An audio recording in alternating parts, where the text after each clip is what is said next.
Hi friends, welcome to Tulasi Mani kitchen.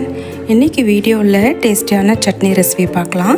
Idli தோசைக்கு சூப்பரான டேஸ்ட்டில் சட்னி எப்படி ரெடி பண்ணுறதுன்ட்டு பார்க்கலாம். ஃபஸ்ட்டு ஒரு வானலியில் ஒரு ஸ்பூன் எண்ணெய் சேர்த்துட்டு அதில் ஒரு ஸ்பூன் உளுத்தம்பருப்பு சேர்த்து நல்லா செவந்ததும் அதில் 2 பெரிய வெங்காயம் இந்த அளவுக்கு கட் பண்ணி சேர்த்துட்டு கூடவே 5 பல் பூண்டு, 7 வரமிளகாய் வதக்கிட்டு இப்போ ஒரு தக்காளி சேர்த்துருக்கேன். கூடவே ஒரு கொட்டைப்பாக்கு அளவுக்கு புளி சேர்த்து வதக்கிட்டு இப்போ 50 கிராம் அளவுக்கு பொட்டுக்கடலை சேர்த்துருக்கேன். கூடவே 2 ஸ்பூன் அளவில் தேங்காய் சேர்த்து எல்லாத்தையும் ஒரு 2 நிமிஷத்துக்கு வதக்கி எடுத்துக்கலாம்.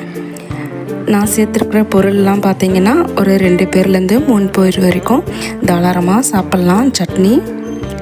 இப்போ நல்லா வதக்கி எடுத்தாச்சு. இப்போ அரைச்சி பவுலில் சேர்த்துட்டேன். இப்போ சட்னியை தாளிச்சிக்கலாம்.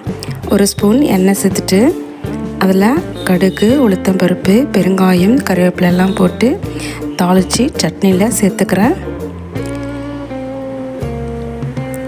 எப்பயும் போல் சட்னி செய்யாமல் ஒரு வாட்டி இது மாதிரி ட்ரை பண்ணி பாருங்கள். ரொம்ப டேஸ்ட்டாக இருக்கும் இட்லி தோசைக்கு. அவ்வளோதான் ஃப்ரெண்ட்ஸ், இப்போ சூப்பரான டேஸ்ட்டில் சட்னி ரெடி. இந்த வீடியோ பிடிச்சிருந்தால் லைக் பண்ணுங்கள், ஷேர். துளசி மணி கிச்சனை சப்ஸ்கிரைப் பண்ணிக்கோங்க. தேங்க்யூ.